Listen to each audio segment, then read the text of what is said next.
तो अब neural nets में हमने सिग्मॉइड कवर कर लिया, परसेप्ट्रॉन कैसे काम करता है वो कवर कर लिया। तो अब हम फाइनली आ चुके हैं कि अब एक परसेप्ट्रॉन लर्न कैसे करता है, या फिर जो एक सिंगल नोड होता है न्यूरल नेट्स का, उसका लर्निंग प्रोसेस क्या रहता है। सबसे पहले हम क्या करेंगे, एक सिंगल नोड के बारे में बात करेंगे, वो कैसे लर्न करता है।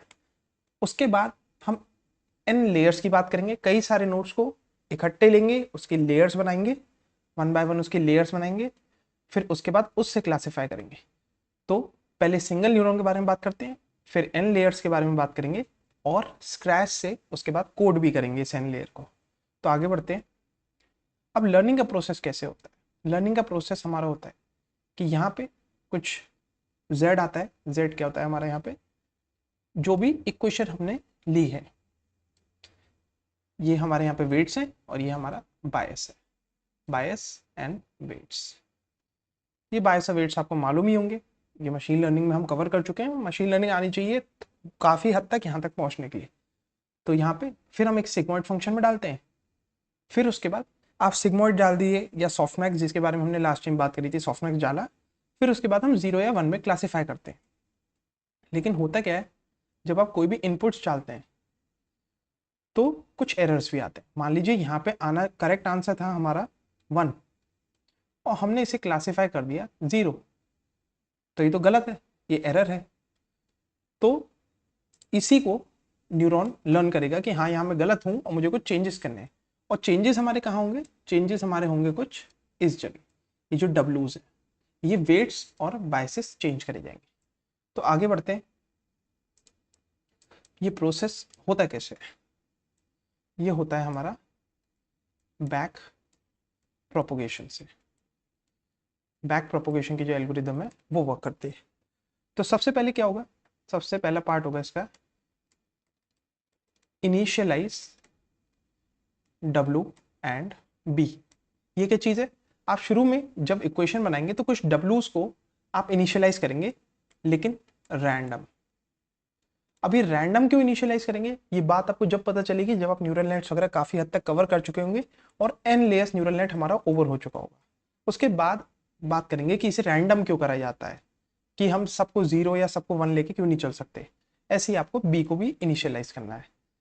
फिर उसके बाद क्या होगा, उसके बाद हम कैलकुलेट करेंगे कुछ प्रेडिक्शंस। हमारे न्यूरल नेट्स इन्हीं जो रैंडमाइज हमारा डब्ल्यू और बी है उस पर कुछ प्रेडिक्शन करेंगे बिना कुछ चेंजेस करे। Calculate y hats using function वही डब्ल्यू एक्स प्लस बी वन, और कुछ प्रेडिक्शंस आएंगी, कुछ क्लासिफिकेशन आएंगी। फिर उसके बाद हम एरर कैलकुलेट करेंगे, कैलकुलेट एरर्स, जो कि हमारा मोस्टली लॉग लॉस से ही होगा, क्योंकि हमारे पास प्रोबेबिलिटीज आ रही हैं चीज़ों की, यानी कि 0 से 1 के बीच में वैल्यूज आ रही है, तो हम लॉग लॉस यूज़ करेंगे और इसे हम सिग्निफाई करेंगे जे से, जो भी हमारे एरर्स आ रहे हैं। फिर उसके बाद लास्ट स्टेप क्या होगा, हम इन प्रोसेस को रिपीट करेंगे जब तक हमारा जो जे है, हमारा जो जे है वो नियर टू 0 नहीं पहुंच जाता, यानी कि एरर हमारा कम से कम होना चाहिए। तो इन प्रोसेस को रिपीट करेंगे जब तक हमारा एरर जो है वो कम नहीं होता यार। तो ये रिपीट पे चलेंगे 1 से लेके 3 तक। अब आते हैं थोड़ी सी मैथमेटिक्स से पीछे इसके। पहले मैं इसका एक ग्राफ ड्रॉ करता हूँ। ये z यानी कि जो भी आपने वैल्यूज ली डब एक्स की और उसे फंक्शन में डाला, यानी कि डब्ल्यू टी प्लस बी, ये हमारा z है। ठीक है, x1 x2 x3। फिर उसके बाद क्या हुआ, एक हमारा एक्टिवेशन फंक्शन था। एक्टिवेशन फंक्शन हमने कौन सा लिया था, अभी के लिए सॉफ्ट मैक्स मान के चलते हैं, और सॉफ्ट मैक्स ही लेंगे अभी के लिए। हम जो कोड करेंगे उसमें भी सॉफ्ट मैक्स ही लेके चलेंगे। फिर सॉफ्ट मैक्स में डालने के बाद जो ये z है ये कन्वर्ज हो जाएगा 0 से 1 के बीच की वैल्यूज में, तो वही हमारा प्रोबेबिलिटी होगी। और उसके बाद हमारा कुछ एरर आएगा। ये जो चीज़ है इसे हम कहते हैं कंप्यूटेशनल ग्राफ। कंप्यूटेशनल ग्राफ, आप इसे नोट कर लीजिए कि ये कंप्यूटेशनल ग्राफ है हमारा एक सिंगल न्यूरल नेट का। तो ये हो गया हमारा कंप्यूटेशनल ग्राफ। अब आगे बढ़ते हैं इक्वेशंस के पीछे। अब कुछ प्रॉब्लम्स आती हैं। असल में जो आपका जे है वो आपके डब्ल्यूज के साथ लिंक्ड नहीं है। यानी कि जब आप कोई इक्वेशन लिखते हैं W1x1 plus W2x2 and so on, और आपको लर्निंग करानी होती है चीज़ों की, तो आप क्या करते हैं, डब्ल्यूज चेंज करते हैं कि भाई अच्छा ठीक है, एक्स की इंपॉर्टेंस कम है, वो x2 की W2 की, तो W2 की वैल्यू थोड़ी कम कर दो, W1 की बढ़ा दो, उसकी ज़्यादा है। तो इन्हें ऊपर नीचे करके ही आपके पास एक कोई प्रेडिक्शन लाइन या फिर कोई प्रेडिक्शन कर्व जो भी आता है आपके पास। लेकिन यहाँ पे दिक्कत ये है, जे तो है यहाँ पे, और वो डायरेक्टली डब्ल्यू के साथ लिंक नहीं है, बीच में एक्टिवेशन फंक्शन आ गया, प्रोबेबिलिटीज आ गई। तो इनका क्या करा जाए, तो वही अब हम फिगर आउट करेंगे।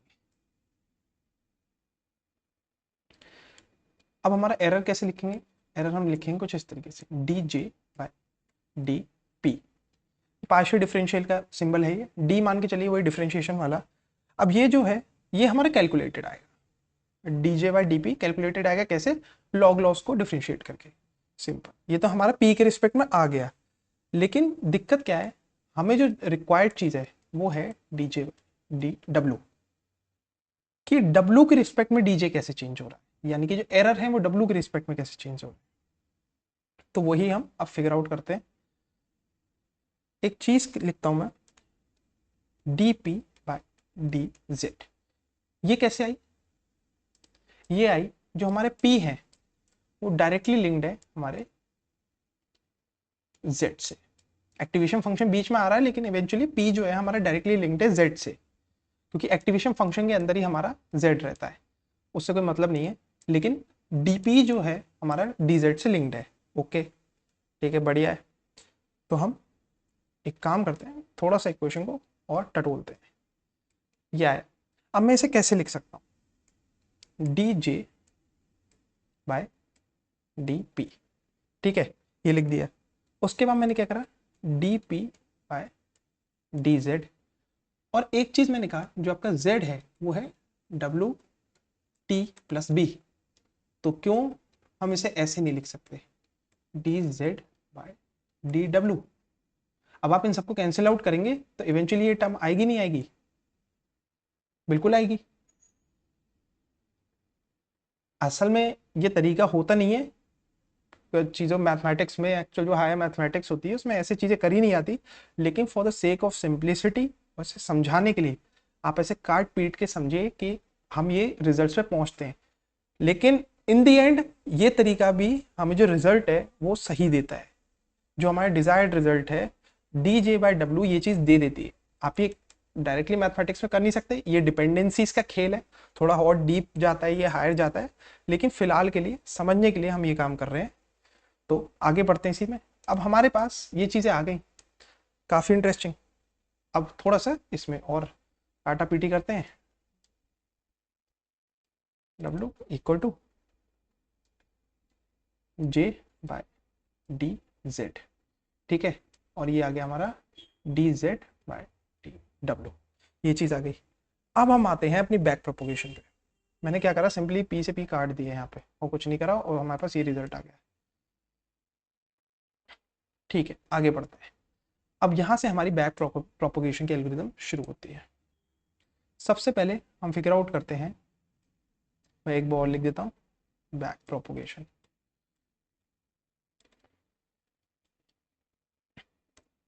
D Z by D W. अब ये कैसे लिख सकते हैं, D W x plus B upon D W, और इसका रिजल्ट क्या आएगा, एक्स। एक्स यानी कि जो आपका इनपुट है। बहुत बढ़िया, एक चीज़ हमारे पास आ गई इक्वेशन में, वो क्या थी, वो थी हमारी ये हमारा एक का रिजल्ट आ गया जो कि है एक्स। फिर आगे बढ़ते हैं। अब D J by D Z, ये क्या चीज़ है, ये कैसे निकलेगी। असल में जब आप सॉफ्टमैक्स का जो फंक्शन है, जिसके बारे में हमने लास्ट लेक्चर में बात करी थी, अब यहाँ पे आके आपको थोड़ा सा पिछला पता होना चाहिए कि सॉफ्टमैक्स क्या है। सॉफ्टमैक्स के बारे में जो हमने बात करी थी, वही यहाँ पे जब आप इसे डिफ्रेंशिएट करते हैं और ये D J by D Z निकालते हैं, ये हमारा जो है, ये सॉफ्टमैक्स फंक्शन जो है, सॉफ्ट के अंदर हमारा z आता है, इसके रिस्पेक्ट में डीजे के रिस्पेक्ट में डिफ्रेंशिएट करेंगे, जो हमारा लॉग लॉस है, जो हमारी प्रोबेबिलिटीज आती हैं, प्रोबेबिलिटीज को लॉग लॉस में डालते हैं, जब आप डिफ्रेंशिएट करेंगे उसे, तो हमारे पास एक रिजल्ट आता है। इस रिजल्ट को आपको उसमें जाने की जरूरत नहीं है, वो कैसे आता है क्या आता है, सॉफ्टमैक्स से आप डिफरेंशिएशन देख सकते हैं, कहीं पे भी ऑनलाइन मिल जाएगा आपको। लेकिन अभी आप इसका डायरेक्ट रिजल्ट ध्यान रखिए। हमने एक रिजल्ट निकाल लिया, एक रिजल्ट क्या था, ये वाला हमारा D Z by D W, और दूसरा हमें एक रिजल्ट चाहिए था ये वाला। अब ये रिजल्ट कैसे आया, इसे डिफ्रेंशिएट करा, डिफ्रेंशिएट करने के बाद हमारे कुछ इस तरीके का आता है, पी के माइनस आई। अभी बताता हूँ ये क्या चीज़ है। ये हमारा आई जो है आइडेंटिटी फंक्शन है, सॉरी आइडेंटिटी कह रहा हूँ, इंडिकेटर फंक्शन। इंडिकेटर फंक्शन ये एक्चुअल चीज बताता है। इंडिकेटर फंक्शन का मतलब क्या है, क्लासिफिकेशन एक्चुअल में 0 है या 1 है, एक्चुअल वैल्यूज। और पी के जो है ये है जो आपकी प्रोबेबिलिटीज आई, यानी कि जब आपने सॉफ्ट मैक्स में z को डाला तो क्या वैल्यू निकल के आई, वो हमारा रहता है पी के। यहाँ पे kth टर्म की क्या प्रोबेबिलिटीज है। तो ये हो गया हमारे दोनों इक्वेशन की वैल्यू। अब हमारे पास क्या आया, हमें इवेंचुअली क्या फाइंड करना था, टाउ क्यों लिख दिया, D J by D W.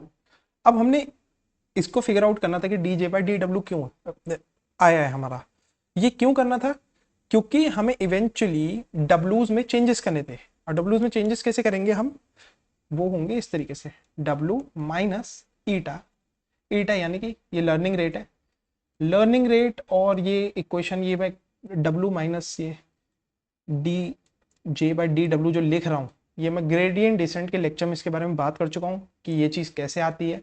आपको लीनियर रिग्रेशन आना चाहिए इसके लिए, ये मैं दोबारा डेप्थ में कवर नहीं कर सकता क्योंकि काफ़ी कुछ कवर करने के बाद हम यहाँ पे पहुँचे हैं।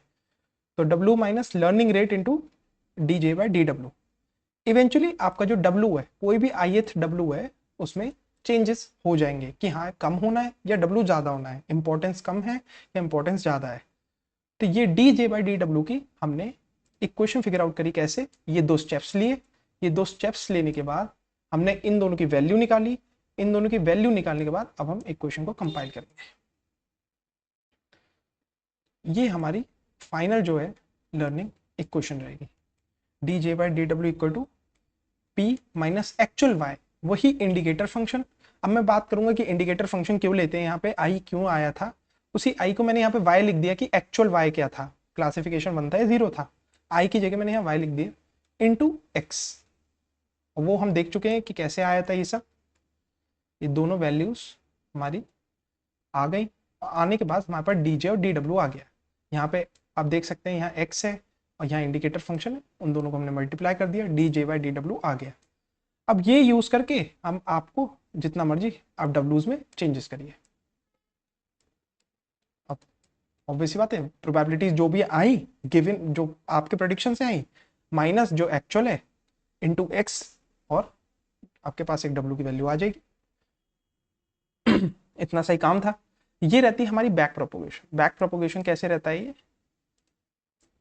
कि हमने ये जो हमारा कंप्यूटेशनल ग्राफ था, मैं उसकी तरफ जाता हूँ दोबारा।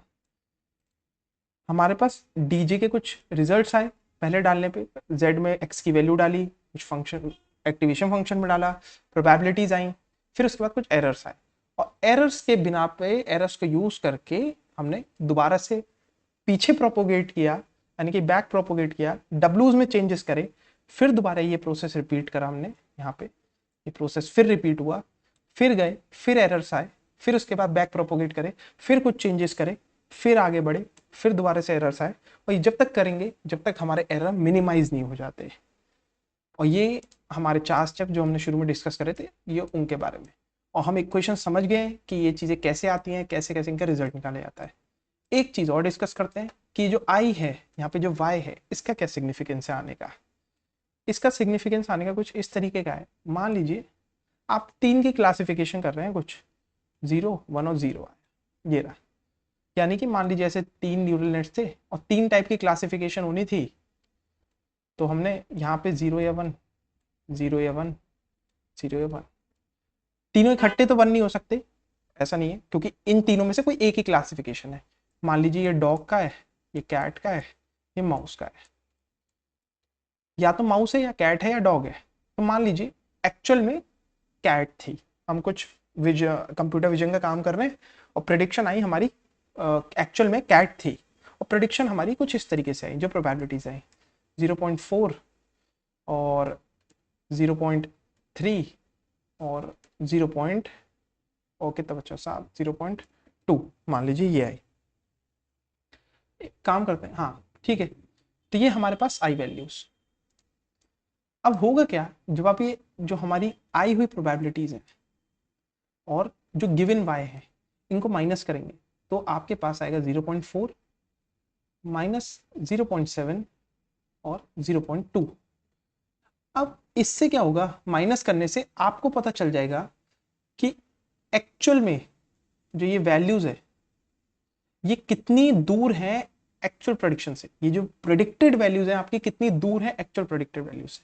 तो यहाँ पे एक एब्सोल्यूट डिफरेंस लेंगे, एब्सोल्यूट यानी कि इसे हटा देंगे, इसे कंसिडर अभी नहीं करेंगे। एब्सोल्यूट डिफरेंस से आपको पता चल जाएगा कि सबसे कितना आप दूर हैं। तो इसका और इसका जो एरर है वो काफी ज्यादा आएगा, और जब एरर ज्यादा आएगा तो जो W माइनस हमने ईटा करा था, तो यहाँ पे एरर आया था हमारा dj/dw, वो चीज इंक्रीज हो जाएगी, वो इंक्रीज होके W को और कम कर देगी, यानी कि जो भी हमारा W था उसमें नेसेसरी चेंजेस कर देगी। और यहाँ पे अगर माइनस आता है तो वो बढ़ा देगी, क्योंकि माइनस माइनस यहाँ पे प्लस कर देगा आके, यहाँ पे माइनस है। तो एक्चुअल में ये डिफरेंस बताता है कि कितना ये दूर है। आपको सिर्फ एरर लेना है कि कितना दूर है, तो वहां पे एब्सोल्यूट डिफरेंस लेंगे, लेकिन जब आप इसे इक्वेशन वगैरह में डालेंगे तो ये एब्सोल्यूट कंसिडर करके प्लस माइनस जो भी करना होगा वो अपने आप कर देगा। तो ये जो इंडिकेटर फंक्शन है हमारा वो इस काम आता है, बताता है कि एक्चुअल में कितना दूर है। आपने यहाँ पे p माइनस वाई करा तो आप पता चल जाएगा कि सबसे दूर ये 0.7 है। तो हमें इनमें कुछ ज्यादा खास करने की जरूरत नहीं है, हमें इसके साथ छेड़खानी करने की जरूरत है। तो यहाँ पे आपका नेसेसरी जो W2 रहेगा, मान लीजिए W2 रहा, उसमें चेंजेस हो जाएंगे। तो ये रहता है हमारा बैक प्रोपोगेशन की एल्गोरिदम। अब अभी हमने एक न्यूरल नेट की बात करी है, अब इसे 4-5 न्यूरल नेट्स और कैसे मल्टीपल लेयर्स में हमने डाला कि हम आगे चल के ऐसे कुछ लेयर्स बनाएंगे न्यूरल नेट्स की। यहाँ पे अपने इनपुट डाले और धीरे धीरे करके यहाँ पे क्लासिफिकेशंस आए, तो ये लेयर्स बन गई, 2-3 लेयर है। अब ये लेयर्स को डीप लर्निंग कहा जाता है क्योंकि इसमें डेप्थ होती है। तो यही आपका क्लासिफिकेशन होगा। अब हम n लेयर्स की जब बात करेंगे, इन्हीं सब लेयर्स को जोड़ के जो इक्वेशन आएगी उसकी बात करेंगे, और उससे स्क्रैच से न्यूरल नेटवर्क्स कोड करेंगे हम पाइथन में। फ्रॉम द स्क्रैच खुद का न्यूरल नेटवर्क बनाएंगे, हम कोई लाइब्रेरी कॉल नहीं करेंगे, अभी खुद से ही फ्रॉम द स्क्रैच आप एक न्यूरल नेटवर्क बनाएंगे, और आपके प्रोजेक्ट में भी काफी अच्छा दिखाई देगा अगर आप करेंगे तो बात करते हैं अगले लेक्चर में।